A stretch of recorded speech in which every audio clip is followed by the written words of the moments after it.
হজ নবীর ওসিলায়, নামাজ নবীর ওসিলায়, রোজাও নবীর ওসিলায়, তেলাওয়াত নবীর ওসিলায়। কোরআন আমার বাবা আনে নাই, আপনার বাবা আনে নাই, আমার দাদা আনে নাই, আপনার দাদা আনে নাই। আমার নবীর উপরে আল্লাহ কোরআন নাজিল করেছে, তাহলে কোরআনও পাইলাম নবীর ওসিলায়। ওরে যুবক যুবকী, আল্লাহ ডাক দিয়া বলে বান্দারা শুনো শুনো শুনো, তোমরা আমি আল্লাহকে ডাইরেক্ট পাবা না, আমি আল্লাহকে ডাইরেক্ট পাবা না। আমি আল্লাহকে যদি পেতে চাও তাহলে কুল ইন কুনতুম তুহিব্বুনাল্লাহ ফাত্তাবিউনি ইউহিব্বুকুমুল্লাহ ওয়া ইয়াগফির লাকুম যুনুবাকুম ওয়াল্লাহু গফুরুর রহিম। আল্লাহ কোরআনুল কারীমের মধ্যে জানায় দিয়েছে, কুল হাবিব বলে দিন, ইন কুনতুম তুহিব্বুনাল্লাহ, যদি তোমরা আমি আল্লাহকে ভালোবেসেই থাকো, ফাত্তাবিউনি, আমার নবীর ইত্তেবা করো, আমার নবীর অনুসরণ করো, ইউহিব্বুকুমুল্লাহ, তখন আমি আল্লাহ তোমাকে ভালোবাসবো।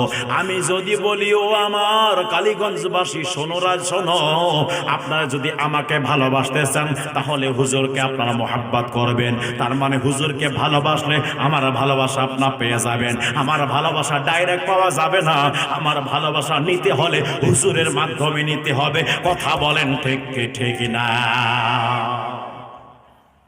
কথা কি বোঝা যায়? কথা কি বোঝা যায়? একটু বুঝাচ্ছি রে বাবা। কষ্ট হয় আপনাদের? হ্যাঁ কষ্ট হয়। আলোচনা না না না না ওটা বলছি না। আলোচনা কিচ্ছা কাহিনী বলা যাবে, বলা যাবে।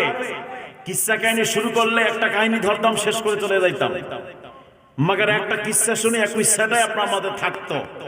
আমি চাচ্ছি কিছু বুনিয়াদি আলোচনা করার জন্য, যেটা সারা জীবন কাজে লাগবে। অনেকে আছে ওসিলা মানে না, কথা কয় না, ওসিলা মানে না। আমি চাই ওসিলা নিয়ে একটু ওয়াজ করে যাই, কথা কয় না। এই যে এতক্ষণ এত সময় যা কিছু বললাম, একটাকে দলিল ছাড়া বলছি নি।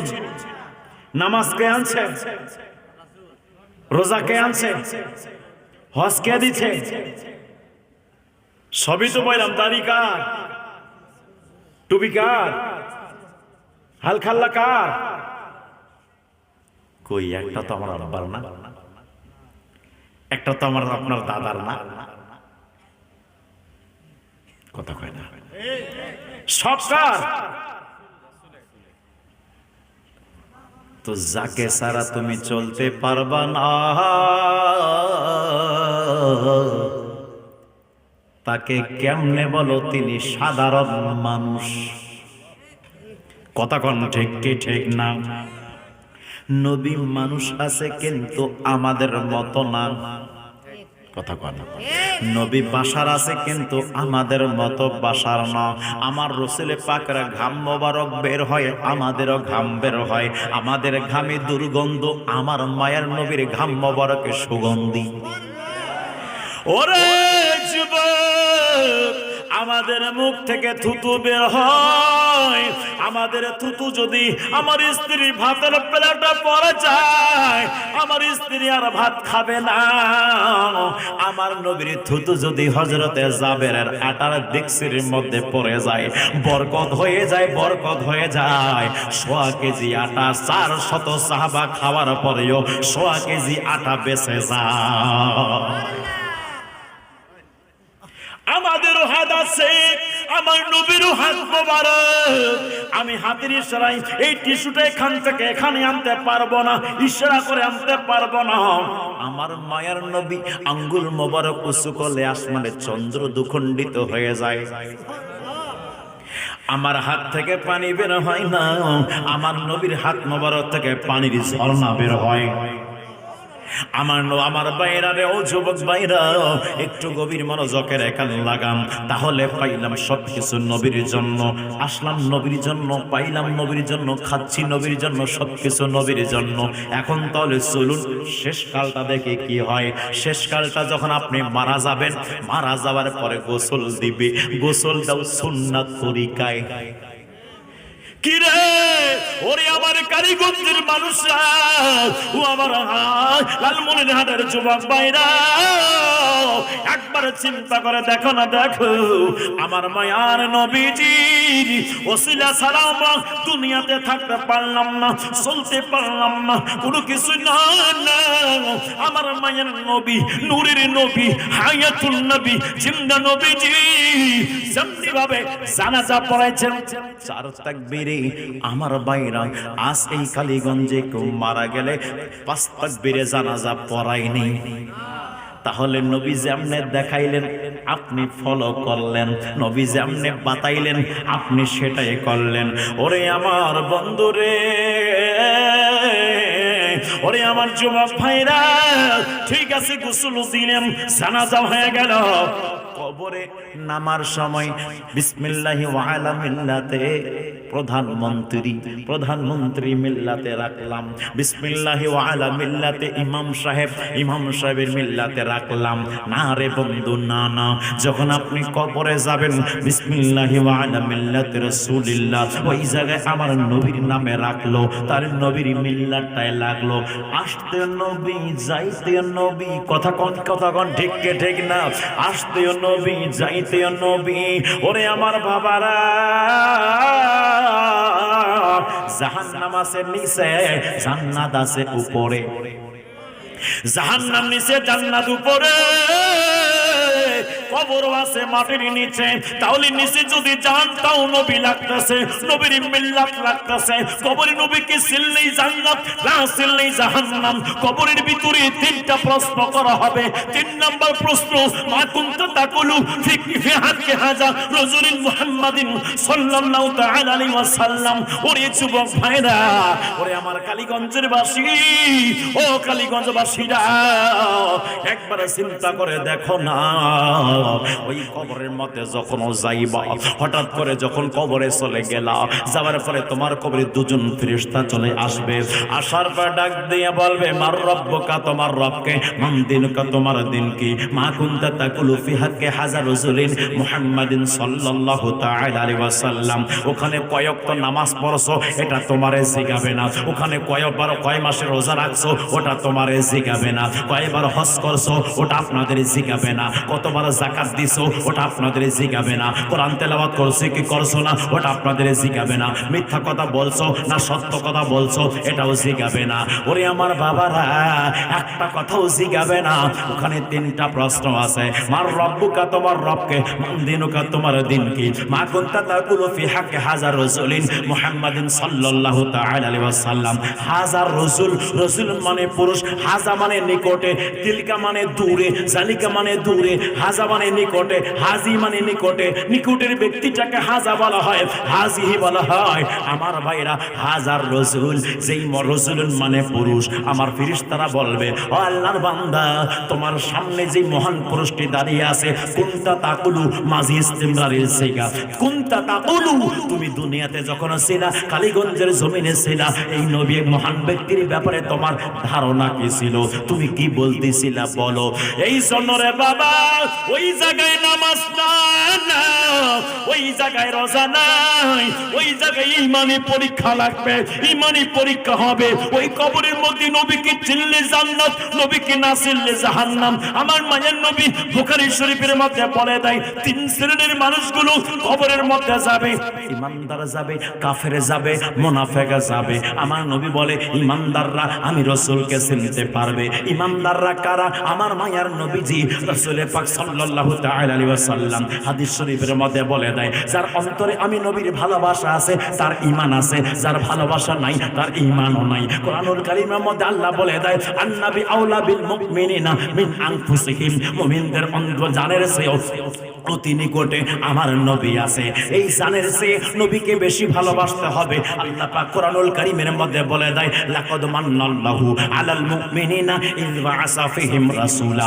আমার আল্লাহ পাক বলে দেয়, আমি আমি আল্লাহ তোমাদের উপরে বড় ইহসান করে দিলাম, বড় নিয়ামত দিয়ে দিলাম, বড় অনুগ্রহ করে দিলাম। অন্য কিছু দ্বারা করি নাই, একমাত্র ইমানদারের উপরে করলাম। কি দ্বারা করলাম? নবী দ্বারা করলাম। তাহলে আমার নবীজি ইমানদারের জন্য অনেক বড় নিয়ামত রে বাবা। কত নিয়ামত! ইমানদারের জানের চাইতো অতি নিকটে আমার নবী আছে। আবার যেই জানের চেয়ে বেশি আমার নবীকে ভালোবাসতে হবে। আল্লাহ ইমানা লিমান্না মুহাব্বাতাল্লাহ। আমার রাসূল পাক বলে দেয়, যার অন্তরে আমি রাসূলের ভালোবাসা নাই তার ঈমানও নাই। লা ইউমিনু আহাদুকুম হাত্তা আকুনা হাব্বা ইলাইহি লিওয়ালিদিহি ওয়া ওয়ালাদিহি ওয়ান নাসি আজমাইন। ওই ব্যক্তি ততক্ষণ পর্যন্ত ঈমানদার হতে পারবে না যতক্ষণ পর্যন্ত বাবার থেকে, মায়ের থেকে, সন্তানের থেকে, স্ত্রীর থেকে, ধন দৌলতের থেকে, সারা পৃথিবীর মানুষের থেকে, এমনকি নিজের জীবনের থেকে নবীকে বেশি ভালোবাসবে না, ততক্ষণ পর্যন্ত ঈমানদার হতে পারবে না। তাহলে ঈমানদারের সম্পর্ক কবরে গিয়ে নবীর সঙ্গে হবে না। ঈমানদারের সম্পর্ক দুনিয়াতে নবীর সঙ্গে থাকবে। কিসের সম্পর্ক?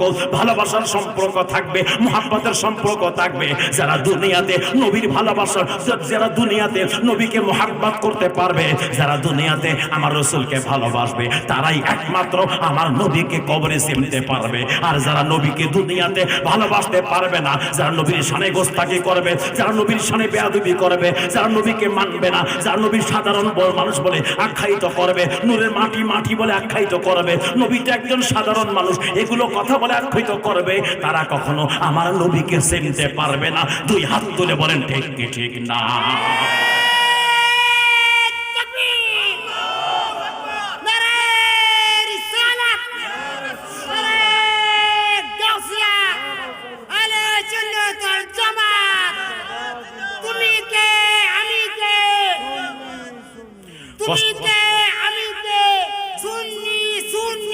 কষ্ট হয় বাবা আপনাদের?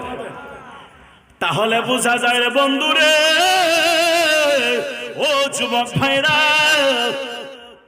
দুনিয়াতে যারা নবীর সঙ্গে ভালোবাসার সম্পর্ক রাখবে তারাই নবীকে কবরে চিনতে পারবে। যারা নবীর সঙ্গে দুনিয়াতে সুসম্পর্ক রাখবে না তারা নবীকে চিনতে পারবে না। আমার নবী নিজেই বলেন, ওয়া আম্মাল মুনাফিকু ওয়াল কাফির ফায়াকুলু লা আদরি লা আদরি। আফসোস আফসোস, ওই ব্যক্তিগুলো আমারে চিনতে পারবে না। কারা চিনতে পারবে না? এক নাম্বার মুনাফিক চিনতে পারবে না, দুই নাম্বার কাফের চিনতে পারবে না। আমার নবী ডাক দিয়ে বলেন, ওই দুই গ্রুপ আমারে চিনতে পারবে না। কেন কেন? ওই দুই গ্রুপের সাথে দুশ্মনী দুনিয়াতে আমার নবীর ছিল। নবীর সাথে দুশ্মনী মুনাফিকরাও করেছে, কাফেররাও করেছে। কথা বলেন ঠিক কি ঠিক না? করে নাই? নবীর সঙ্গে দুশ্মনী কাফেররা করে নাই? নবীর সঙ্গে দুশ্মনী মুনাফিকরা করে নাই? এই জন্য মুনাফিকরা চিনতে পারবে না। বন্ধুরা রে আমার, ও আমার যুবক ভাইরা, তাহলে আমি বলছিলাম এই কথাটা, কবরের মধ্যে নবী চিনলেই জান্নাত, নবী না চিনলেই জাহান্নাম। তাহলে প্রমাণ হয়ে গেল কবরেও নবী লাগবে। কথা কয় না, কথা কয় না। কবরেও নবী লাগবে রে। কবরে নবী দেখাবে না ছবি দেখাবে? নবী দেখাবে না ছবি দেখাবে? কবরে নবী দেখাবে, কবরে রাসূলকে দেখাবে। ওরে আমার যুবক ভাইরা, আমার মায়ের নবীকে কবরে দর্শন করা হবে রে বাবা। যারা আশিক রাসূল, যারা নবীকে মুহাব্বত করে, তারা দুনিয়াতে আমার নবীরে মুহাব্বত করে করে যারা কবরে গেছে, তারা কিন্তু আমার নবীরে দেখতে পারবে, তারা কিন্তু আমার নবীরে দেখে চিনতে পারবে। ওরে আমার বাবারা, ও আমার যুবক ভাইরা, এইবার যে কথাটা বলছিলাম, তাহলে কবরে নবী লাগবে, নবী ছাড়া বাঁচার অপশন নাই। তারপরে এখন নিচের মধ্যে জাহান্নাম আছে, ওই জাহান্নাম থেকে বাঁচার জন্য নবীর সুপারিশ লাগবে কি লাগবে না? যখন লাগবে কি লাগবে না? নবীর সুপারিশ ছাড়া জাহান্নাম থেকে বাঁচতে পারবেন না, নবীর অনুমতি ছাড়া জান্নাতে ঢুকতে পারবেন না, নবীর ইশারা ছাড়া পুলসিরাত পাড়ি দিতে পারবেন না। তাহলে পুলসিরাতেও পার হইতে আমার নবীকে লাগবে, জান্নাতে যেতে হলে নবীকে লাগবে, জাহান্নাম থেকে বাঁচতে হলে নবীকে লাগবে, কবরে বাঁচতে হলে নবীকে লাগবে, দুনিয়াতে আপনার ইমানদার হতে হলে নবীর ভালোবাসা লাগবে। তাহলে এক জায়গায় তো নবী ছাড়া বাঁচার অপশন নাই। কতক্ষণ না আপনারা আছে? নাই রে, নাই নাই নাই। নাই, কোথাও আমার নবীকে ছাড়া বাঁচার কোনো অপশন নাই। এই জন্য জবানটা ছেড়ে দিয়ে বলো, আমরা নবী চাই কি চাই না? দুই হাত তুলে বলে চাই কি চাই না? ভুলে যেতে চাইলেও ভোলা যায় না, আহা ভুলে যেতে চাইলেও ভোলা যায় না। আমার জান মদিনা, আমার প্রাণ মদিনা, আমার জান মদিনা, আমার প্রাণ মদিনা, আহা ভুলে যেতে চাইলেও বলে যেতে চাইলে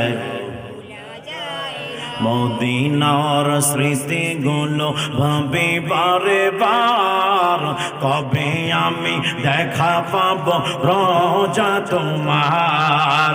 মদিনার স্মৃতিগুলো ভাবি বারে বার, কবে আমি দেখা পাব রোজা তোমার। নয়ন জলে কেঁদে কেঁদে ভাসিব নাই, বলো না নয়ন জলে কেঁদে কেঁদে ভাসিব নাই। মদিনা জান মদিনা, মদিনা প্রাণ মদিনা, বলে যেতে চাইলে আহা বলে যেতে চাইলে আমার জান মদিনা, আমার প্রাণ মদিনা, আমার জান মদিনা, বলে যেতে চাইলে একটা জবান বন্ধ রাখবেন না, চিৎকার করে বলেন ইয়া রাসূলুল্লাহ। বন্ধুরা রে আমার, ও আমার যুবক ভাইরা, গভীর মনোযোগের কান লাগাম। আল্লাহ পাক মহান রব্বুল আলামিন, তাহলে নবীকে ছাড়া আমরা কত বাঁচতে পারতাম না। আমার আল্লাহ ভাই নবী গো, ও মায়ের নবীজি, আপনার উম্মতগণকে আপনি বলে দিন, আপনার উম্মতগণকে আপনি বলে দিন, পেটের মধ্যে পাথর বাঁধলেন, এর বিনিময়ে কিছুই চান না। নামাজ নিয়ে আসলেন, এর বিনিময়ে কিছুই চান না। রোজা নিয়ে আসলেন, এর বিনিময়ে কিছুই চান না। ও মায়ের নবীজি, আপনার উম্মতগণকে বলে দিন, ইল্লাল মাওয়াদ্দাতা ফিল কুরবা, একমাত্র আমার নিকটতমদের ভালোবাসা, অর্থাৎ আহলে বাইতের ভালোবাসা চাই। আহলে বাইত আছে কি আছে না? জোরে কেন আছে কি আছে না? নবীর আহলে বাইত কারা? আমার নবীর আওলাদ যারা, কথা বলেন ঠিক কিনা? আমার নবীর আওলাদ যারা, এনাদের ভালোবাসার দরকার আছে কি আছে না? জোরে কোন আছে কি আছে না? এনাদের ভালোবাসার দরকার, এনাদের মুহাব্বত থাকার দরকার। কিরকম ভালোবাসা থাকা চাই, কিরকম মুহাব্বত লাগতে হবে, একবার চিন্তা করে দেখেন। আমার নবীর নওয়াসা ইমাম হাসান এবং হুসাইন দুজনেই জান্নাতের যুবকদের সরদার, দুজনেই জান্নাতি যুবকদের সরদার। আমাকে আলোচনা বিষয় দেওয়া হয়েছিল, হুজুর উচ্চ কারবালার সম্পর্কে ওয়াজ করবেন। 1 ঘন্টা তো কারবালায় ওয়াজ হয় না। আকীদাটা মজবুত করার জন্য, আমার রাসূল পাক সাল্লাল্লাহু তাআলা আলাইহি ওয়াসাল্লামের ভালোবাসাটা বোঝানোর জন্য, নবীকে ছাড়া আমরা বাঁচবো না কোনো সময়, এটা বোঝানোর জন্য এত দূরে আসলাম। বন্ধুরা রে আমার, ও আমার যুবক ভাইরা, এইবার আমার মায়ের নবীজির আওলাদ ইমাম হাসান এবং হুসাইন রাদিয়াল্লাহু তাআলা আনহুমা, এনারা দুজনের মুহাব্বত লাগবে। নবী আমার ডাক দিয়া বলেন, সাহাবারা, ও আমার সাহাবারা শোনো শোনো, আমি রাসূল পাকের আহলে বাইতের প্রেমটা হলো, আমি রাসূল পাকের আহলে বাইতের মুহাব্বতটা হলো কিসের মতো? নূহ ইসলামের কিস্তির মতো। যারা আমার নবীজি আহলে বাইতের সঙ্গে প্রেম করলো, যারা আমার আহলে বাইতের সঙ্গে মুহাব্বত রাখলো, তারা নূহ আলাইহিস সালামের কিস্তির উপরে আরোহণ করেছে। জোরে জোরে বলেন না সুবহানাল্লাহ। আওলাদ রাসূলের ভালোবাসা নূহ ইসলামের কিস্তির মতো, বুঝছেন তো? নূহ ইসলামের কিস্তির মধ্যে যারা উঠে নাই, তারা সব ধ্বংস হয়ে গেছে। কথা কয় না কেন? আহলে বায়তের প্রেম যাদের অন্তরে থাকবে তার ঈমান কোনোদিন ধ্বংস হবে না। এই জন্য আহলে বায়তের প্রেম লাগবে। আহলে বায়তকে ভালোবাসাটা কোরআনের হুকুমে ফরজ। আমার যুবক ভাইরা, যতই আপনি নামাজ পড়েন না কেন, আহলে বায়তের প্রেম না থাকলে আপনি পাক্কা আপনার ঈমানদার হতে পারবেন না, পাক্কা মুসলমান হতে পারবেন না। কেন? আহলে বায়তের প্রেম নামাজের ভিতরেও আছে। আছে কিনা? আছে কিনা? আল্লাহুম্মা সাল্লি আলা মুহাম্মাদ, তারপর কি? ওয়া আলা আলে মুহাম্মাদ। আলে মুহাম্মাদ মানে আমার নবীর আহলে বায়ত। বন্ধুরা রে আমার, ও আমার যুবক ভাইরা, তাহলে আহলে বায়তের প্রেম নামাজের ভিতরে আছে। ও আমার যুবক ভাইরা, এখানে শুধু তাই নাই, আহলে বায়তকে আমার নবী নিজেই মুহাব্বত করেন, নিজেই ভালোবাসেন। বন্ধুরে, আমার মায়ের নবীজি নামাজের মধ্যে আছেন, নামাজের মধ্যে সিজদার হালতে ইন্দিমিন টাইমে হযরত ইমাম হুসাইন রাদিয়াল্লাহু তাআলা আনহু আগমন করলেন। আমার মায়ের নবী সিজদার মধ্যে, নবীর পিঠ মোবারকে হযরত ইমাম হুসাইন বসে গেলেন। নবী কোথায়? কথা কয় না। নবী কোথায়? সিজদায় আছে। ইমাম হুসাইন কোথায়? নবীজির পিঠ মোবারকে বসে আছেন। আমার মায়ের নবী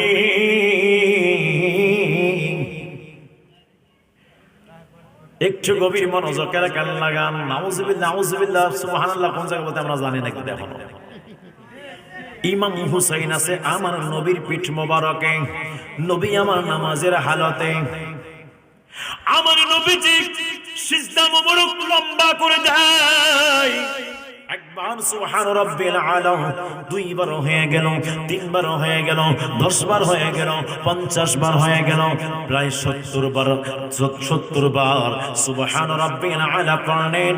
পড়ার পরে এইবার নবী আমার সিজদা মোবারক উত্তোলন করলেন। নামাজ কমপ্লিট হয়ে গেল। সাহাবাগণ জিজ্ঞাসা, নবী গো, ও মায়ের নবীজি, কি ব্যাপার গো নবী? আজকে কি নামাজের মধ্যে ওহী অবতীর্ণ হয়েছে গো নবী? আমার নবী ডাক দিয়া বলেন, সাহাবারা রে, ও আমার সাহাবারা, না না না না, নামাজের মধ্যে সে আপনার ওহী অবতীর্ণ হয় নাই। তাহলে হুজুর আমরা কে জানতে পারি সিজদাটা কোন এত লম্বা হয়েছে? এত লম্বা কোন সিজদা কি কারণে হলো?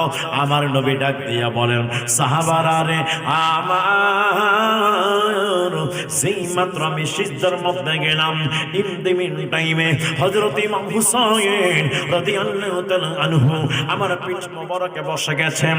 আমি যদি সিজদা মোবারক তুলি, আমার হুসাইন পড়ে যাইতো। ইমাম হুসাইন যদি পড়ে যাইতো তাহলে কষ্ট পাইতো, ব্যথা পাইতো। ওরে আমার সাহাবারা রে, আমি যে কোন দেখলাম আমার হুসাইন পিঠ মোবারকে বসে আছে, আমি সিজদাটা লম্বা করে দিলাম, সিজদার লম্বা করে দিলাম। আমার মায়ের নবীর ঠোঁট মোবারকে সুবহান রাব্বিয়াল আ'লা, ঠোঁট মোবারকে জিকির হচ্ছে আল্লাহর, তাসবিহ হচ্ছে আল্লাহর, মনে মনে জিকির হয় ইমাম হুসাইনের। জোরে কি বলা যাবে না সুবহানাল্লাহ? ঠোঁট মোবারকে কার জিকির? সুবহান রাব্বিয়াল আ'লা, সুবহান রাব্বিয়াল আ'লা, সুবহান রাব্বিয়াল আ'লা। আমার নবী পড়তে থাকেন। এখন সিজদা তোলা যাবে না, হুসাইন পড়ে যাবে। এখন সিজদা তোলা যাবে না, হুসাইন পড়ে যাবে। এখন সিজদা তোলা যাবে না, হুসাইন পড়ে যাবে। এইভাবে আমার মায়ের নবী মনে মনে ভাবছেন। রাসূল পাক সাল্লাল্লাহু তাআলা আলাইহি ওয়াসাল্লাম দেখছেন ইমাম হুসাইন পিঠ মোবারকে সিজদা তুললেই পড়ে যাবে। তাহলে আল্লাহর জিকির জবানে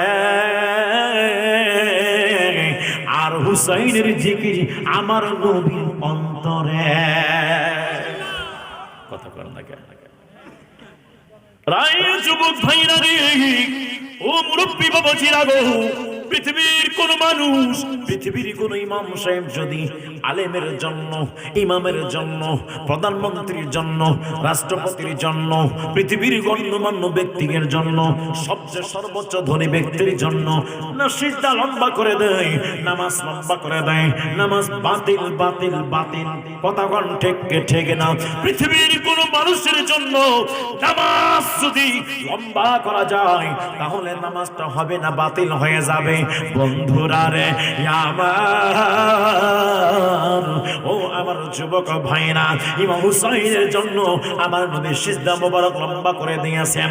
আমার নবী প্রমাণ দেয়, উম্মতিরা রে, ও আমার উম্মতিরা, শুনে রাখো শুনে রাখো, পৃথিবীর কোন মানুষের মতো আমার হুসাইন নয়, পৃথিবীর কোন মানুষের মতো আমার হুসাইন নয়, পৃথিবীর কোন ব্যক্তির মতো আমার হুসাইন নয়।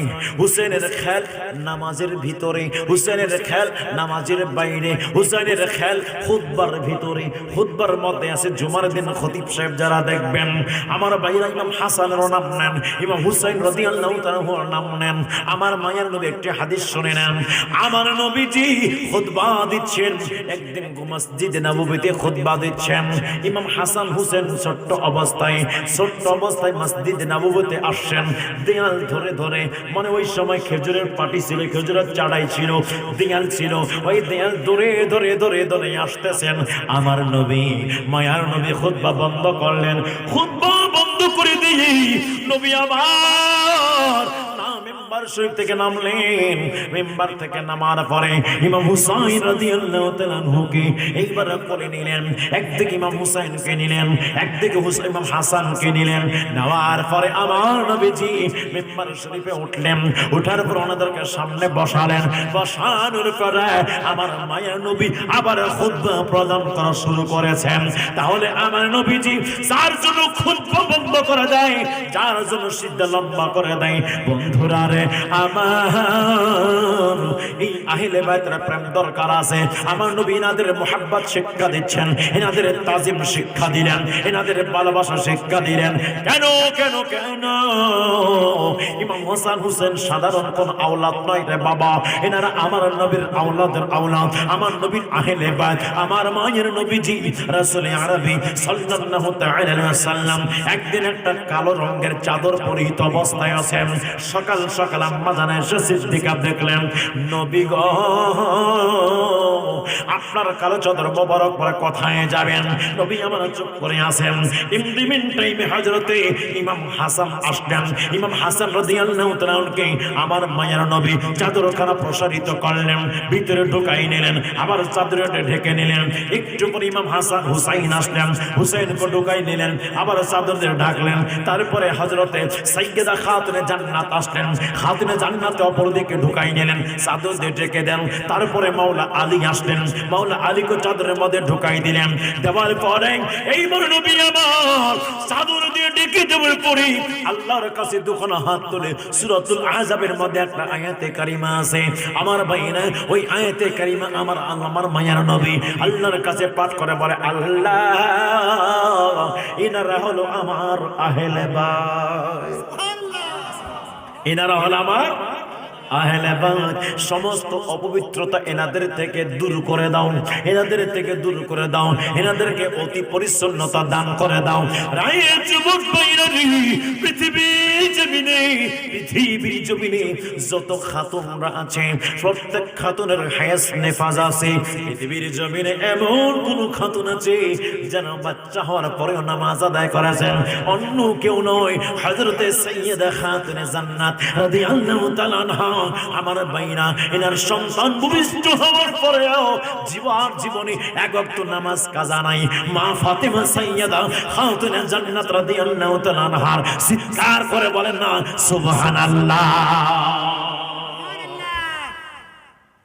এমন আল্লাহ এনাকে পবিত্র করে দিয়েছেন, হায়েস এবং নিফাসে রক্ত দিত না। আমার যুবক ভাইরা,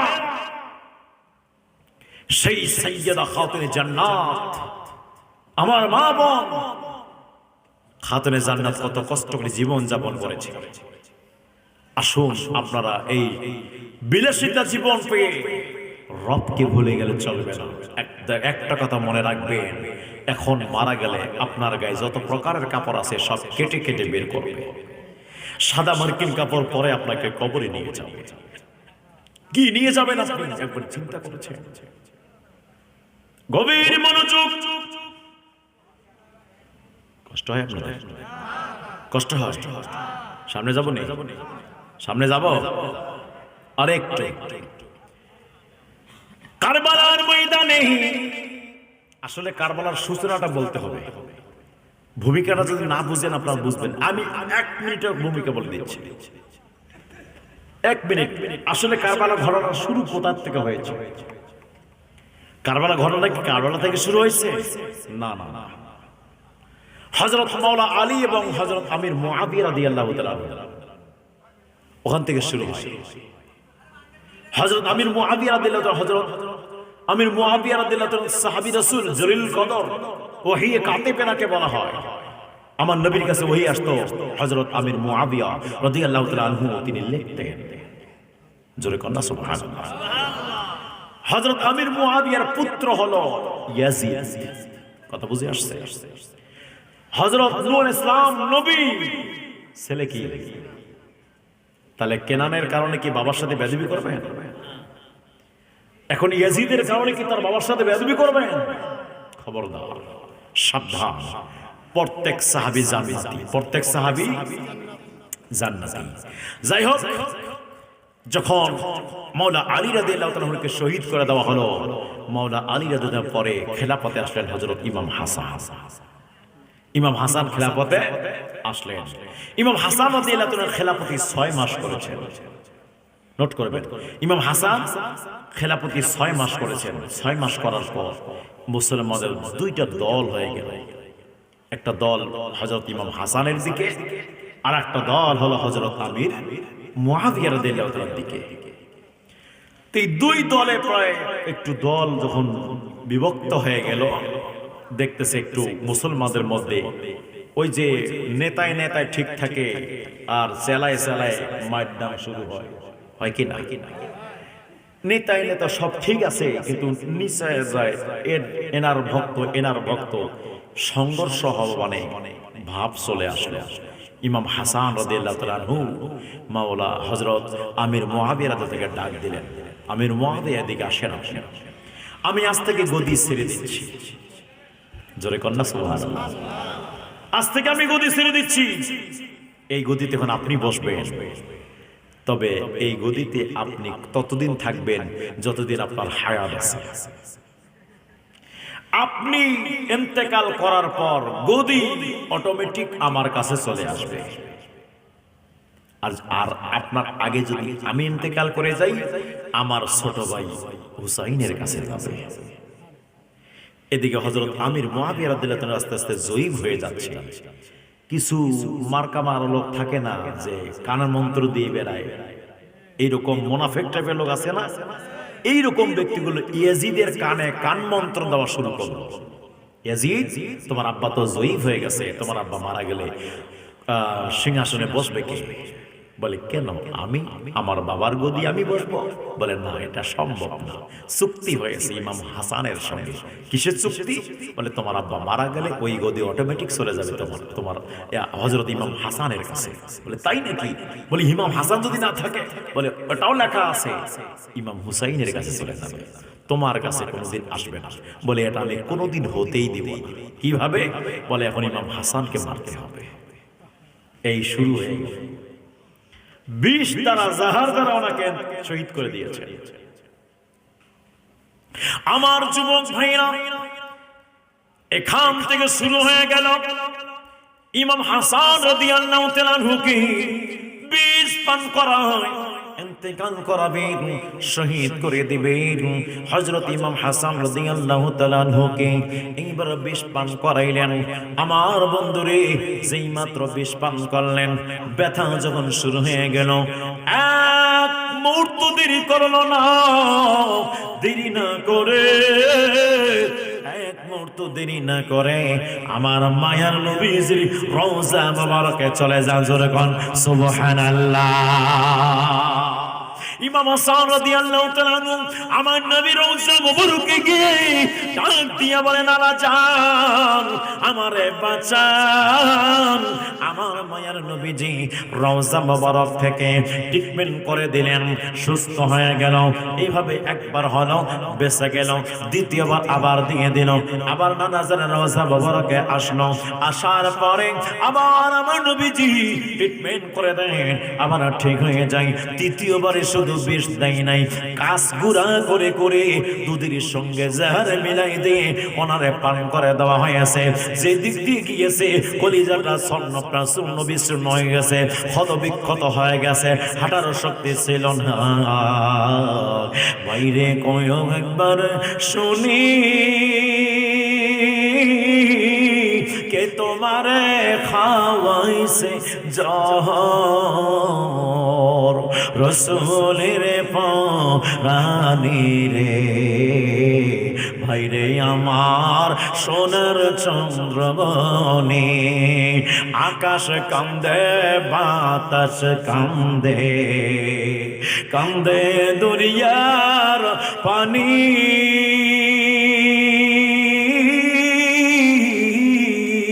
দুই পুত্র হারায়া কান্দে ফাতেমা জননী রে। ভাইরে আমার সোনার চন্দ্রমণি। ইমাম হাসান ডাক দিয়ে বলে, কে রে কে, কই আছো তোরা, যাও যাও আমার ভাই হুসেনকে ডাক দাও, ডাক দাও। সেই মাত্র ইমাম হুসেনকে ডাক দিলেন। ইমাম হুসেন দূর দিয়ে ভাইয়ের কাছে আসলেন, ভাইকে বুকের মধ্যে জড়াই আনেন, জড়াই নিয়ে বলে, ভাইজান ওরে আমার ভাই কি হয়েছে বলেন, আপনার কি হয়েছে, আপনার কে জহর পান করাইছে, কে জহর খাওয়াই দিয়েছে বলেন না গো ভাই। এইবার ইমাম হাসান ডাক দিয়ে বলে, ও আমার হুসাইন থাক, এটা বলার দরকার নাই, বিচার আমি নানা জানার কাছে দিয়ে দিলাম। এর বিচার তুমি করবা না, এর জন্য তুমি কিছু বিচার করবা না, এটাই আল্লাহ পাকের ইচ্ছা। ওরে আমার ভাই আমি চলে যাব, আমার সময় নাই। তবে শুনে নাও, আমার যে খেলাপতিটা আছে, ওই খেলাপতের মুকুটটা আমি হাসান তোমার মাথায়, ইমাম হুসেনের মাথার মধ্যে চড়াই দিলাম। যুবক ভাইরা রে, ও মুরব্বী বাবাজিরা গো, গভীর মনোযোগের কান লাগান, একটু গভীর মনোযোগের কান লাগান। হযরত ইমাম হুসাইন রাদিয়াল্লাহু তাআলা আনহু এইবার ভাইয়ের কাছে খেলাপতি পেয়ে গেলেন। খেলাপতি পাওয়ার পরে এইবার শুরু হয়ে গেল। এদিকে হযরত আমির মুয়াবিয়া রাদিয়াল্লাহু তাআলা ইন্তেকাল করে গেল। ইন্তেকালের সংবাদ প্রকাশ করেন নাই, গোপনে গোপনে দাফন করে দিয়ে একদম রাতারাতি ইয়াজিদ সিংহাসনে বসে গিয়েছে। সবাইকে বায়াতের তলব করে, সবাই তার ভয়ের কারণে তার কাছে বায়াত হয়ে যায়। অবশেষে মদিনার মধ্যে নজর দিয়ে দিল, ইমাম হুসাইন যদি আমার কাছে বায়াত হয়ে যায় তাহলে গোটা রাজ্য আমাকে মেনে নেবে, মক্কাবাসী মেনে নেবে, মদিনাবাসী মেনে নেবে, ইয়েমেনবাসী মেনে নেবে, সিরিয়াবাসী মেনে নেবে, শামবাসী মেনে নেবে, সবাই মেনে নেবে। এইবার হুসাইনকে বায়াত করার জন্য বাধ্যতামূলক বিভিন্ন দিক থেকে আপনার ভাইরা চাপ সৃষ্টি করা শুরু করে দেয়। এইবার হুসাইন দেখলেন এই মদিনার মধ্যে থাকলে আমার নানাজারের বাগান, ওই মদিনা শহর নানাজারের বাগান রক্ত দ্বারা রঞ্জিত হয়ে যাবে। তাই তিনি মনস্থ করলেন, আমি এখানে থাকবো না, না না, আমি আবার হিজরত করে মক্কায় চলে যাব। ওরে আমার যুবক, একবার চিন্তা করে দেখো না, দেখো কি বাক্যের নির্মম পরিহাস। নানা জানে হিজরত করে মক্কা ছেড়ে মদিনায় আসে, নাতি হিজরত করে মদিনা ছেড়ে মক্কায় চলে যায়। নিয়ত করে নিয়েছেন মক্কার মধ্যে হেরেম শরীফের মধ্যে, ওখানে গাছ কাটা হারাম, বাঁশ কাটা হারাম, মশা মারা হারাম, মাছি মারা হারাম। তাহলে যেখানে মশা মারা হারাম, মাছি মারা হারাম, তো হুসেনের দিকে কেউ আগাবে না, হুসেনের জানকে কেউ কষ্ট দিবে না। এই জন্য হেরেমের মধ্যে থাকে বাকি জিন্দিগিটা কাপ শেষ করে দেওয়ার এরাদা করে নানাজারের রওজা মোবারকের কাছে এসে নানাজারের কাছে বিদায় নিচ্ছেন। নানা জান বিদায়ে সালামটা নিয়ে নেন। ওরে আমার বন্ধুরি, ও যুবক ভাইরা, মদিনার অলিতে গলিতে নানা জানের কাঁধ মোবারকে আমার ইমাম হুসেন বের হয়েছে। মদিনার অলিতে গলিতে নানা জানের কাঁধের মধ্যে ইমাম হুসাইন বড় হয়েছে। নানা জান কেমনি মদিনাটা সাজাইলো ইমাম হুসেন নিজের চোখ মোবারক দ্বারা দেখলো। ওরে আমার বাবারা, গভীর মনোযোগের কান লাগান। এইবার ইমাম হুসাইন ওই মদিনা ছেড়ে যাচ্ছেন মক্কায়। কলিজাটা খান খান হয়ে যায়, পুরো আপনার হৃদয়টা ছিঁড়ে যাচ্ছে, চোখের পানি আর বন্ধ হয় না। নানা জানের কাছে যে নানা জানকে সালাম জানাই, আসসালাতু আসসালামু আলাইকা ইয়া রাসূলুল্লাহ। জোরে কি বলা যাবে না? আল্লাহু আকবার। সালাম কাকে দিতে হয়? যে উত্তর দেওয়ার ক্ষমতা রাখে। মাঝে মাঝে জীবিত ব্যক্তিকে সালাম দেওয়া যায় না। যদি সে নামাজে থাকে, যদি সে বাথরুমে থাকে, যদি সে ঘুমায় থাকে, যদি সে খাওয়ার টেবিলে বসে, কথা কয় না। এই কয় সময় সালাম দেওয়া যায় না। কেন যায় না? কেন যায় না? উত্তর দিতে পারবে না, এই জন্য সালাম দেওয়া যায় না। সালাম তারই দিতে হয় যে উত্তর দেওয়া ক্ষমতা রাখে, উত্তর দেওয়ার অবস্থায় থাকে। কথা কয় না।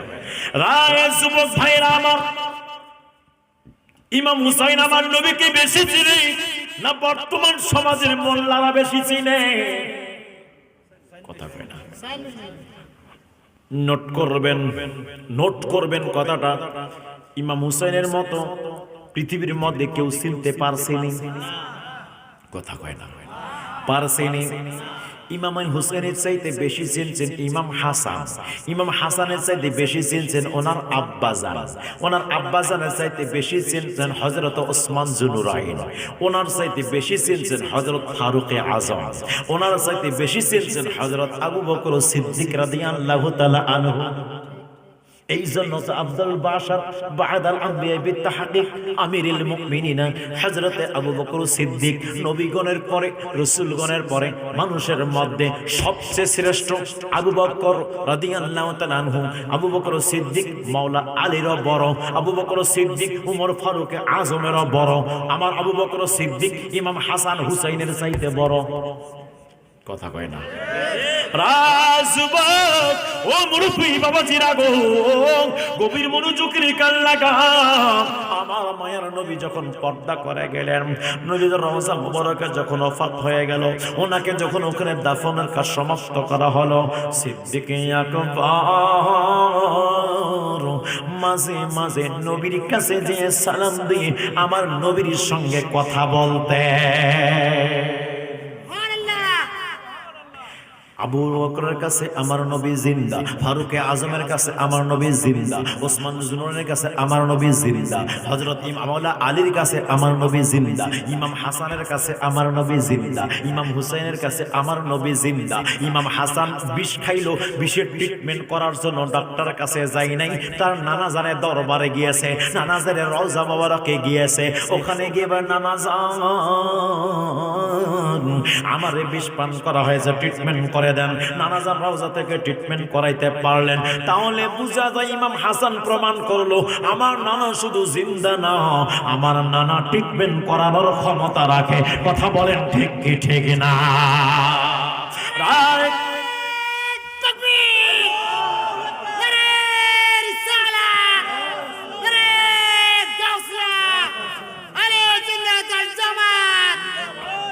একবারে শেষের দিকে চলে যাচ্ছি, কারবালার ময়দানে যাওয়ার কোনো সুযোগ নাই।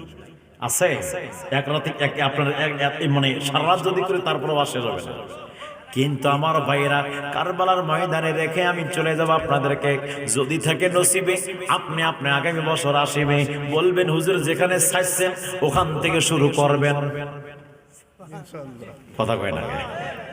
এই জন্য যুবক ভাইরা রে, ও মুরব্বী বাবারা, আমার মায়ের নবীর কদমে ইমাম হুসাইন রাদিয়াল্লাহু তাআলা হুজে সালাম দেয়, নবী গো ও আমার মায়ের নবী বিদায় সালাম গো নানা জান, বিদায় দিয়ে দেন, বিদায় দিয়ে দেন। চাই না আমি মদিনার বাগানটাকে রক্তে রঞ্জিত করার জন্য, এই জন্য নানা জান আমি চলে যাচ্ছি কারবালার আমি চলে যাচ্ছি মক্কাতুল মুকাররমায়। তাহলে নানা জানের সঙ্গে কথা বলছেন, নানা জানের সঙ্গে কথা বলে প্রমাণ করলো ইমাম হুসাইনের কাছে আমার নবী জিন্দা, ওনার আকীদা হলো আমার নবী জিন্দা। ওরে আমার বাবারা, আমার মায়ার নবী বলে ক্বালা মা'আনা আলাইহি ওয়া আসহাবি, আমার এবং আমার সাহাবীর যারা অনুকরণ করবে তারাই হবে জান্নাতি। তাহলে সাহাবীর আকীদা হলো আমার নবী জিন্দা। কালীগঞ্জবাসীর আকীদা হবে কি? নবী মুর্দানা জিন্দা। জোরে করে মুর্দানা জিন্দা। যুবক ভাইরা রে, যদি নবী মুর্দা হয় তাহলে সালাম দিবেন না। আত-তাহিয়াতু লিল্লাহি ওয়াস সালাওয়াতু ওয়াত তাইয়্যিবাত। তারপর কি বলেন?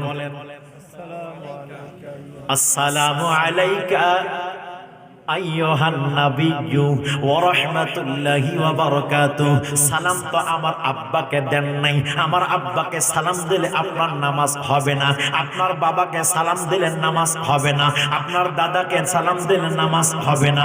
ওরে আমার বাবারা, ও আমার যুবক ভাইরা, সালাম দিলেন আমার নবীকে।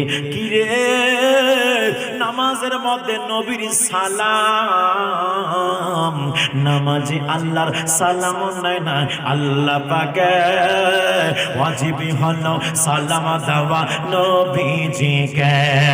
বলেন নামাজি আল্লাহর সালাম নাই না, আল্লাহ পাকে ওয়াজিবি হলো সালাম দেওয়া নবীজিকে। ওই নবীকে ভালোবাসলে থাকিবি সুখে, ওই নবীকে ভালোবাসলে থাকিবি সুখে। বলেন সাদে মিঠে না রোজা দেখে, রোজা দেখে, রোজা দেখে। বলেন সাদে মিঠে না রোজা দেখে, রোজা দেখে, রোজা দেখে। একটা জবান বন্ধ রাখবেন না, চিৎকার করে বলেন ইয়া রাসূলুল্লাহ। ওরে আমার কালীগঞ্জের ভাইরা, ওরে আমার বন্ধুরে, জবানটা ছেড়ে দিয়ে বলো সালাম তো নবীকে দিলেন। নবী যদি মুর্দা হয় তো আপনারা সালামের অ্যানসারটা কে দিবে? কথা কয় না। নবী তো সালামের উত্তর দেন। এখন বলবেন হুজুর আমরা কালীগঞ্জ থেকে সালাম দিছি, নবী কি শুনতে পায়? মনজারা কবরি ওয়াজাবাত লাহু শাফাআতি। আমার নবী বলে যে আমি রাসূলের রওজা জিয়ারত করবে তার উপরে শাফাআত করা ওয়াজিব হয়ে যাবে। লম্বা হয়ে যাচ্ছে আলোচনা, সংক্ষেপ করে দেই রে যুবক। রায় যুবক, আমার নবী জিন্দা জিন্দা জিন্দা। ইমাম জালালউদ্দিন সৈয়দী রাহমাতুল্লাহি আলাইহি আমার নবীকে একবার নয় দুইবার নয়, তাফসীর জালালাইনের মুসান্নিফ যিনি, তাফসীর জালালাইন যিনি লিখেছেন ইমাম জালালউদ্দিন সৈয়দী রাহমাতুল্লাহি আলাইহি, একবার নয় দুইবার নয়, প্রায় ৭৫ বার আমার নবীর সঙ্গে দেখা করেছে। জালালউদ্দিন সৈয়দী ৭৫ বার দেখলো নবীজি। ওরে এতবার দেখিয়া নবী, এতবার দেখিয়া নবী, তৃপ্তি তাহার হলো না। মদিনা মদিনা আসে গো মুমিনের ঠিকানা। কথা বলেন ঠিক কি ঠিক না? এই জন্য যুবক, এইবার আমার ইমাম হুসাইন ওখান থেকে বিদায় নিয়ে কারবালা ময়দানে যাই নাই, ওখান থেকে এটাই মদিনা থেকে মক্কা শরীফে আসলেন। আসার পরে কুফা দেশ থেকে চিঠি আসা শুরু হয়ে গেল, চিঠি আসা শুরু হয়ে গেল। অনেক লম্বা ঘটনা।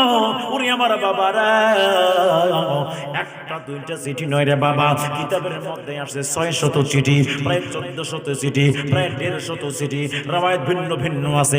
১৫০ চিঠি ধরেন, চিঠি এখানে আসতো। ৮০ চিঠির মধ্যে আসে।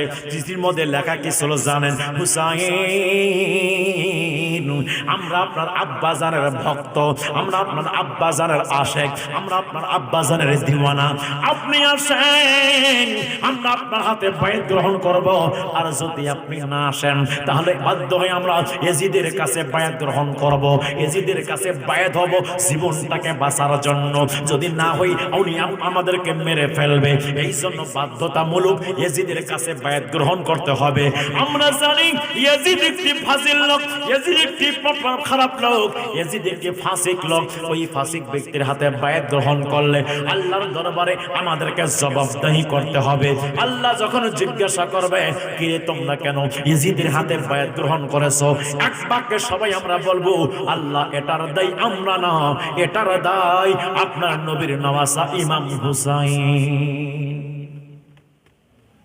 আমরা আল্লাহর কাছে বলবো আপনার কথা, যদি আপনি আসতেন তাহলে আমরা ইয়াজিদকে সমর্থন করতাম না। আপনি আসেন, আমরা আপনার হাতে বায়াত গ্রহণ করব। ইমাম হুসাইন সকল সদস্যগণকে নিয়ে বসলেন, রাতারাতি মিটিং করলেন, কি করা যায়, এতগুলো চিঠি আসছে, কি করা যায়। আমার যুবক ভাইয়েরা, এইবার হযরত মুসলিম বিন আকিল রাদিয়াল্লাহু তাআলা আনহু সহ অন্যান্য যারা বয়োজ্যেষ্ঠ যারা সাহাবী রাসূল ছিলেন, তারা সকলেই পরামর্শ দিল, হুসাইন ভাই, ও হুসাইন হুজুর, আপনি সরাসরি যাবেন না, কারণ কুফাবাসীর ব্যবহার ভালো না। কুফাবাসী বলে এক সকালবেলা একরকম, বিকেলবেলা আর এক রকম, কারণ কুফা দেশের মধ্যে আপনার আব্বাজানকে শহীদ করে দেওয়া হয়েছে, তাই তাদের কথায় বিশ্বাস করার দরকার নাই। আপনি আপনার ঘটনা সরজমিনি তদন্ত করার জন্য কাউকে আপনার প্রতিনিধি আপনার নিযুক্ত করে আপনি তাদেরকে পাঠাইয়া দেন। তাহলে আমার ইমামে পাক বলেন, ঠিক আছে, এটাই করা হোক। কে যাবে, কে যাবে, কে যাবে? ইমাম মুসলিম বিন আকিল বললেন, ও আমার ভাইজান, আমি যাব, আমি যাব, আমি যাব। ঠিক আছে ভাই, তুমি চলে যাও। তুমি যাওয়ার পরে অবস্থা যেমন দেখবা, একটা সিটি লিখবা, তোমার সিটি পাওয়া মাত্রই আমি হুসাইন এক মুহূর্ত দেরি করব না, সাথে সাথে কারবালায় রওনা দিয়ে দিব। আমার যুবক ভাইরা, যেই মাত্র ইমাম মুসলিম বিন আকিল রাদিয়াল্লাহু তাআলা আনহু রেডি হয়ে গেলেন যাবেন, সাথে সাথে ইব্রাহিম এবং মুহাম্মদ দুইজন ছোট্ট ছোট্ট দুইটা তার ছেলে এসে জড়িয়ে ধরলো, বাবা যান, কোথায় যাচ্ছেন? আমাদেরকে নিয়ে যান, আপনি চলে গেলে আমাদেরকে আদর কে করবে, আমাদেরকে কে দেখবে? আমার যুবক ভাইরা, দুই ছেলে জড়িয়ে ধরলো। মেয়ে এসে সামনে দাঁড়ায় গেল, একটা মাত্র মেয়ে ছিল তার, মেয়ে এসে সামনে দাঁড়ায় গেল, আব্বা জান, আপনি আমাকে ছেড়ে চলে যাচ্ছেন, আপনি আমাকে ছেড়ে চলে যাচ্ছেন, এইভাবে বলছে। মেয়েটি কান্না করে এইবার মেয়েটির হাত ধরে ইমাম হুসাইনের কাছে আসলেন, ভাই জান, এই আমার মেয়ে, এটা আপনার হাতে দিয়ে দিলাম, আমার মেয়েটাকে আপনার মেয়ের মতো দেখবেন। জানা যে ওখানে যাচ্ছি, আমি আসতে পারবো কি পারবো না জানি না, ওখানকার অবস্থা কেমন হয় জানি না, তাই আমার মেয়েটাকে দিয়ে গেলাম, আমি ছেলে দুইটাকে নিয়ে চলে গেলাম। জোরে কন্যা সুবহানাল্লাহ।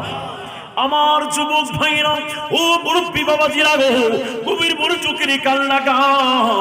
যেই মাত্র হযরতে মুসলিম বিন আকিল দুই পুত্রকে নিয়ে কারবালার ময়দানে গেলেন, কুফা দেশের মধ্যে গেলেন, যখন দেখলেন হযরত ইমাম হুসাইনের পক্ষ থেকে একজন প্রতিনিধি আসছে, প্রথম দিন সবার দরজা খুলে দেয়, সবাই বলে, হুজুর আমার বাসার মধ্যে আসেন, হুজুর আমার বাসার মধ্যে আসেন, সবাই ডাক দেয়।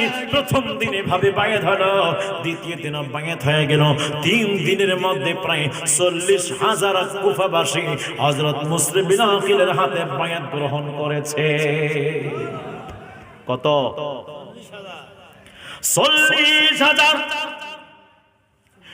সবাই যখন বায়াত হলো, সবাই নাকি এক তো আপনার এত মেহমানদারি করে, থাকার কোনো সমস্যা নাই, খাওয়ার কোনো সমস্যা নাই, কোনো সমস্যা নাই। সবাই শুধু জেগে, হুজুর কি লাগবে বলেন, হুজুর কি লাগবে বলেন, একটু সেবা করার মতো সুযোগ দেন, একটু সেবা করার মতো সুযোগ দেন। সবাই পাগল পারা একখানা চিঠি দিলেন, ইমাম হুসাইন ভাইজান, ও আমার ভাইজান, আসলে চিঠিতে যেমন দেখলাম তাদের ভাষা, বাস্তবে তাদের ভাষার সাথে তাদের কাজের মিল আছে। এরা 3 দিনের মধ্যে আমার কাছে 40,000 লোক মুসলমান হয়ে গেছে। আপনার জন্য সবাই পাগল পারা হয়ে আছে, আপনার জন্য জীবন দিবি, আপনার জন্য মাল দিবি, সব কিছু দিবি ভাইজান, দেরি করবেন না। আশা রাখি চিঠিটা পাওয়া মাত্রই আপনি কুফা নগরীতে রওনা দিয়ে দিবেন। জোরে কি বলা যাবে না? আল্লাহু আকবার। চিঠি দিয়ে দিলেন। খেলা শুরু হলো, এখন শুরু হয়ে গেল খেলা। চিঠি চলে যাচ্ছে ইমাম হুসাইনের কাছে। এইদিকে কুফাবাসীর আচরণ চেঞ্জ হয়ে যাচ্ছে। আমার যুবক ভাইরা, এরকম করতে করতে করতে করতে ইবনে জিয়াদ সালাক মাইন্ডের ছিল। ইবনে জিয়াদ ইমাম হুসাইন সেজে কুফার মধ্যে ঢুকছে, বলছে আমি হুসাইন। সবাই তাকে রাস্তা ক্লিয়ার করছে, একদম সোজা সংসদে গেছে, গভর্নর ভবনে গিয়ে একদম আসনে বসে গেছে। সবাই জায়গা দিয়ে দিয়েছে। বসে যাওয়ার পরে বলল, এই মুসলিম বিল আকিলের হাতে বায়াত কারা কারা করেছে বলো। বলে অনেক লোক করেছে। অনেক লোক আমার দরকার নাই, এই লোকগুলোর অবশ্যই নেতা আছে, ওই নেতাদেরকে আটক করো। যা বাসা থেকে ডাক দাও সবাইকে। সবাইকে ডাক দিলেন, নেতা টাইপের। এখন দাদাক যদি নিয়ে যায় আর ভয় দেখায়, এই তোমার ছেলে আছে, তোমার নাতি নাতনিরা আছে, সবাই তোমার আপনার নিচে আছে, সবাই তোমার কথা শুনবে। নিজের যদি জান বাঁচাতে চাও তাহলে ওদেরকে মুসলিম বিল আকিলের কাছ থেকে সরে যেতে হবে। ব্রেন ট্রেমার দিচ্ছে। যখন এইভাবে নেতাগুলোকে ধরলেন, আটক করলেন, আটক করার পরে ওখান থেকে প্রেসার দিচ্ছে। আর এইদিকে মুসলিম বিল আকিল যখন দেখলেন যে সমস্ত মেন যারা এদেরকে সবাইকে গ্রেফতার করেছে, মুসলিম বিল আকিল বলেন, তোমরা কি চাও না আমরা তাদেরকে সরিয়ে আনি? অবশ্যই চাই। কারা কারা চাও? বলে আমরা সবাই। বলে আমার সাথে চলো, তাহলে আমরা গভর্নর ভবন ঘেরাও করব। যেই মাত্র গভর্নর ভবন ঘেরাও করার জন্য আসলেন, আসার পরে দেখছেন ইবনে জিয়াদ খাইছে। এখন তো আর নড়াচড়ার কোনো বুদ্ধি নাই। যদি কিছু করে দেই তাহলে আমারই জান থাকবে না। কি করা যায়, কি করা যায়? ব্রেনটের মারে মারলেন। কিভাবে? তখন যারা যারা ধরলো তাদেরকে বলেন, এই তোমরা কি চাও তোমাদের চোখের সামনে তোমাদের স্ত্রী সন্তানদেরকে বর্ষার আগে আপনার অগ্রভাগে তুলে নেই? তোমাদের চোখের সামনে তোমাদের সন্তানদের মাথাটা আলাদা করে দিই? তোমরা কি চাও? এরা সময় না না আমরা চাই না। বলে তাহলে শোনো, একটা কাজ করো, তোমরা সবাই গভর্নর হয়ে ছাদের উপরে যাও, ছাদের উপরে যাও। তোমাদের ওদের যদি জান বাঁচাতে চাও তাহলে তোমরা ওদেরকে সরে যেতে বলো। এবার তারা উঠলে, উঠার পরে বলেন, যে যার সম্পর্ক লাগে সবাই ডাক দিয়ে বলেন, ভাই বাবা ছেলে নাতি নাতনি, এভাবে বল শুরু করলেন, তোমরা চলে যাও, ক্ষমতা এখন ইয়াজিদের হাতে। তোমরা যদি এখানে থাকো তাহলে আমাদেরকে মেরে ফেলবে। এখন সবাই দেখলো, রে আমার দাদা মারা যাবে আমার জন্য? না না, এটা হতে পারে না। আস্তে আস্তে আস্তে যেতে যেতে যেতে যেতে 500 লোক থাকলো। 500 লোক নিয়ে মাগরিবের ওয়াক্ত হয়ে গেল। মাগরিবের নামাজের মধ্যে দণ্ডায়মান হলেন 500 লোক। ইমামতি করছেন হযরত মুসলিম বিল আকিল। নামাজ পড়তে পড়তে পড়তে পড়তে নামাজের সালাম যখন ফিরাইয়ে দিলেন, নামাজের সালাম ফিরানোর পরে মুখটা ঘুরায় দেখছেন ওনার 2 পুত্র ছাড়া আর কেউ না। সবাই বাসায় বাসায় চলে গেছে। যেই ঘরের মধ্যে মুসলিম বিল আকিল যায়, ওই ঘরের দরওয়াজাটা বন্ধ। দরওয়াজায় নক করে, কে ভিতর থেকে আওয়াজ দেয়? বলে আমি মুসলিম বিল আকিল। রে দরজাটা খুলে দাও। বলে না না, আপনার জন্য দরওয়াজাটা খুলবে না। তখন বলে, তোরা তো ওই ব্যক্তি, আমি যখন আসতাম তো আমার জন্য পাগল হয়ে গিয়েছিল, আমাকে রাখার জন্য পাগল হয়ে গিয়েছিল, এখন কেন করে দরওয়াজাটা বন্ধ করলা রে? কি কারণে দরওয়াজাটা বন্ধ করলা? বলে হুজুর আপনি চলে যান, আপনাকে আশ্রয় দিলে আমার জানের নিরাপদ থাকবে না, তাই আমার দরওয়াজাটা আমি খুলতে পারবো না। দুঃখিত দুঃখিত, চলে যান। যুবক ভাইরা রে, ও মুরব্বি বাবারা, হযরতে মুসলিম বিন আকিল রাদিয়াল্লাহু তাআলা আনহু 2 ছেলেকে নিয়ে রাতের আধারে ঘোরাঘুরি করে কাজী সাহেবের ছেলের দেখা হলো। ছেলেকে বললেন, ও কাজী সাহেবের ছেলে, আমার 2 পুত্র আছে, আজকে একটা কাফলা যাবে, রাত্রবেলা মদিনার দিকে যাবে, আমার ছেলে দুটোকে নিয়ে যা, তাড়াতাড়ি যে ওই কাফলার মধ্যে দিয়ে দিবেন। আমার ছেলেগুলো মদিনায় চলে যাবে, মদিনায় চলে যাবে। আর একটা খবর পাঠাইয়া দেন, আমার ভাই হুসাইন যেন কারবালার জমিনে আর না আসে। রাজবুক ভাইরা রে, এইবার ওই কাজের ছেলে আমার ইব্রাহিম এবং মুহাম্মাদের নিয়ে আসলেন। নিয়ে আসার পরে দেখছেন একটু চলো তাড়াতাড়ি চলো, তোমাদেরকে ওই কাফলার মধ্যে দিয়ে দেই। সেই কাফলাটি মদিনার মধ্যে যাচ্ছে। যেতে যেতে দেখছেন কাফলা একটু আগে ছেড়ে দিয়েছে, জাইতুন তেলের বাতি মিটি মিটি করে জ্বলছে, একটু দেখা যায়। এবার এই কাজীর ছেলে বলল, তোরা এখন যাও, ওই যে দেখা যাচ্ছে, একটু জোরে জোরে হেঁটে হেঁটে হেঁটে হেঁটে চলে যাও, তাহলে তোরা দেখা পেয়ে যাবা।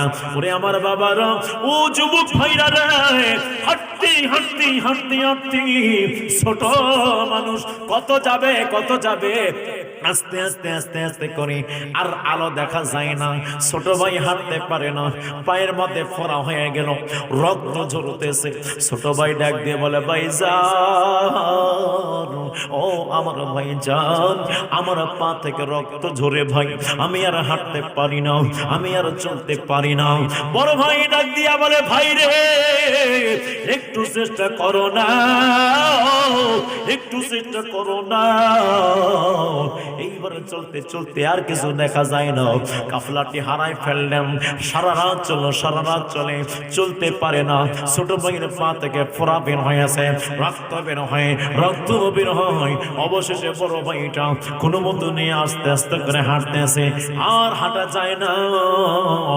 ফজর হয়ে গেল, আজান হয়ে গেল, ফর্সা হয়ে যায়।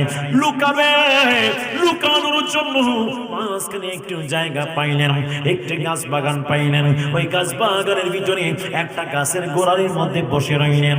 ওরে আমার ভাইজান, প্রচন্ড খিদা পেয়েছে।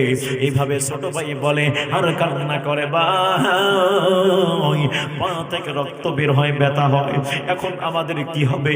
আমরা কোথায় যাব? রাস্তা চিনি না, জায়গা চিনি না, কিছুই তো চিনি না, কোথায় যাব আমরা? বড় ভাইটা ছোট ভাইকে জড়িয়ে ধরে বললেন, ভাইজান, টেনশন করো না, আল্লাহ পাক কোনো না কোনো ব্যবস্থা করে দিবে, আল্লাহ পাক কোনো না কোনো ব্যবস্থা করে দিবে।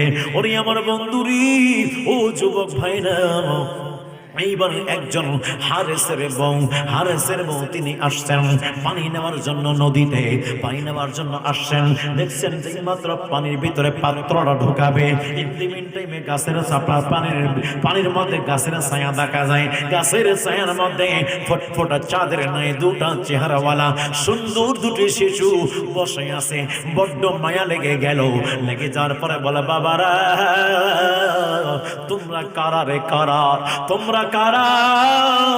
তোমরা তো কুফার কোন সন্তান না, তোমাদের চেহারা একবারে আলাদা, তোমাদের চেহারা থেকে খুশবু বের হয়।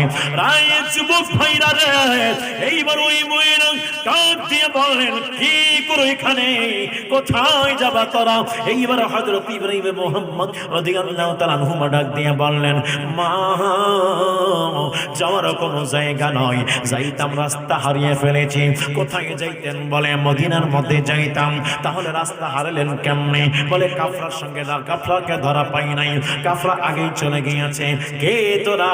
বলে আমরা হইল মুসলিম বিন আকিলের সন্তান। সেই মাত্রই ভাবি বলছি রে বাবা, ইনদিমিন টাইমে হযরত ইব্রাহিম এবং মুহাম্মদ বুকের মধ্যে জড়িয়ে বললেন, তোমরা নবীর আওলাদ? বলে হ্যাঁ, আমরা নবীর আওলাদ। আজকে আমার নসিবটা খুলে গিয়েছে, চলো চলো আজকে আমার বাসায় তোরা চলো। আবার যখন কাফলা আসবে, ওই কাফলার মধ্যে আমি নিজ দেখতে পৌঁছাই দিব। আমার বাসায় চলো, একটু সেবা করতে দাও আমারে, আমার বাসায় চলো। যেই মাত্র নিয়ে গেল রে বাবা, ভাগ্যের কি নির্মম পরিহাস। এইবার চিন্তা করে দেখো না, দেখো এইবার মহিলা সুন্দর করে গা গোসল দিয়ে খাওয়া দিয়ে সুন্দর করে শোয়াই দিলেন। এইবার হারাস তার স্বামী আসে না, সারাদিন বাসার মধ্যে আসে না। রাত্রবেলা বাসার মধ্যে আসলো, আসার পরে বলে, বিবি রে, তাড়াতাড়ি খাওয়া দাও আমারে, আর ক্ষুধার জ্বালা সহ্য হয় না, একদম টেনশন। বিবি ডাক দিয়ে বললেন, রায় হারের স্বামী গো, কি হয়েছে বলো না, কি হয়েছে বলো, কি হয়েছে তোমার? হঠাৎ করে এরকম পরেশান কেন হয়ে গেছো? এইবার ডাক দিয়ে বললেন, বলো না, বলো, হযরতে মুসলিম বিন আকিলকে শহীদ করে দেওয়া হয়েছে। মুসলিমিন আকিলকে শহীদ করে দেওয়া হয়েছে। ইবনে জিয়াদ একটা ঘোষণা দিয়েছে, যদি মুসলিমিন আকিলের দুই পুত্রকে আমরা যদি ধরে এনে দিতে পারি তার জন্য অনেক পুরস্কার আছে। ওই পুরস্কার নেওয়ার জন্য সারাদিন তন্ন তন্ন করে খুঁজলাম, কিন্তু পোলা দুইটারে পাইলাম না। এই মাত্রায় কথা বলছি, তার বিবি টেনশন টেনশন। ওই দুটি পোলা তো আমার ঘরে আশ্রয় নিয়েছে, এখন কি হবে যদি টের পেয়ে যায়। ওরে আমার বাবারা, একবারে শেষ পর্যায়ে চলে আসলাম। এইবার ওই হারেসে তারিস বলল তাড়াতাড়ি খানা দাও। যেই মাত্র খানা খাইলেন, খানা খাওয়ার পরে ঘুমায় গেলেন। ঘুম তো আর আসে না, শুধু টেনশন। পুরস্কার নেবে, পুরস্কার নেবে, পুরস্কার নেবে। তুই ভাই ঘুমায় গেছি, কানা জড়িয়ে গোলা জড়িয়ে ঘুমায় গেছে। হঠাৎ করে পাশের রুম থেকে কান্নার আওয়াজ পাওয়া যায়। হারেস লাফ দিয়ে উঠলো, লাফ দিয়ে উঠে বলে বিবি রে, ওই ব্যাপার কি, এখানে কান্নাকে করে? ওই ঘরের মধ্যে কে আছে? ঘরের মধ্যে কে আছে? কেন সন্তানরা কাঁদলো জানেন? ছোট ভাই চিৎকার করে কাঁদতেছে, বড় ভাই ছোট ভাইরে জড়িয়ে ধরছে। ভাই কান্না কেন করো, কান্না কেন করো? তখন বলছে ভাইজান, আব্বা আর বেঁচে নাই, আব্বাকে তারা বেঁচে রাখে নাই। কেন কেন কেন? আমরা আমার আব্বাকে স্বপ্ন যোগে দেখলাম, আমার আব্বার দেহ নাই, মাথাটা শুধু নিয়ে আমাকে বলছে ছেলেরা টেনশন করো না, করো না, ধৈর্য ধারণ করবা, ধৈর্য ধারণ করবা, আগামীকালকে তোমাদের সাথে আমার দেখা হবে।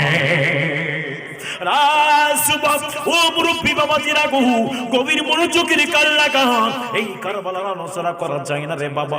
কারবালার আলোচনা করলে হৃদয়টা ঠিক থাকে না, কলিজাটা ফের খান খান হয়ে যায়। মুহররমের 10 তারিখে কি ঘটাইলেন রব্বানা, হায়রে কি ঘটাইলেন রব্বানা। কলিজা মোর ফাটিয়া যায় রে, করিলে তাহার বর্ণনা। কলিজা মোর ফাটিয়া যায় রে, করিলে তাহার বর্ণনা। হাসান শহীদ জয় রেতে, হুসাইন শহীদ কারবালায়। হায় রে হুসাইন শহীদ কারবালায়।